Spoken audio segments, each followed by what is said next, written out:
আচ্ছা, এটা কি বলুন তো? কিছু বোঝা যাচ্ছে কি? ঠিক আছে, তাহলে চলুন দেখে নিই। কাল রাতের আমার 4টে রুটি বেঁচে গেছিলো। তো রুটিগুলো নিয়ে ভাবলাম যে কি করি, রুটিগুলো তো আর ফেলে দেওয়া যায় না। তখন ভাবলাম যে একটু চাউমিন বানিয়ে দিই। আমার ছেলে তো চাউমিন খুব পছন্দ করে, তাহলে ময়দার চাউমিন কেন দিই ওকে? ওর থেকে এই রুটিগুলো দিয়ে চাউমিন বানিয়ে দিই, সবজিও খাওয়া হবে কিছু, আর রুটিটাও আমার খাওয়া হয়ে যাবে।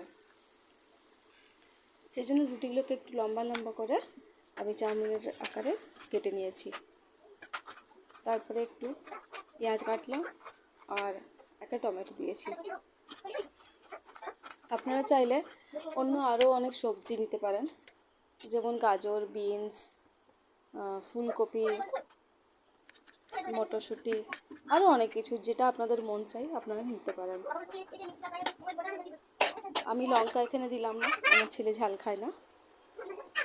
এবার কড়াইটা গরম করে কড়াইয়ে তেল দিয়ে দিলাম। তেলটা যখন গরম হয়ে গেল, আমি প্রথমে পেঁয়াজ কুচিগুলো দিয়ে দিলাম। পেঁয়াজগুলো যখন লাল লাল করে ভাজা হয়ে গেল, তারপর আমি টমেটোগুলোও দিয়ে দিলাম আর অল্প একটু নুন দিয়ে দিলাম। নুন দিয়ে দিলে টমেটোগুলো জলদি সিদ্ধ হয়ে যাবে। তারপরে দিলাম একটু সয়া সস আর একটু টমেটো সস। তারপর একটু ডিম ভাজা দিয়ে দিলাম ভেঙে। তারপর রুটিগুলো দিয়ে দিলাম। তারপর নেড়ে চেড়ে আমাদের রুটি চাউমিন তৈরি।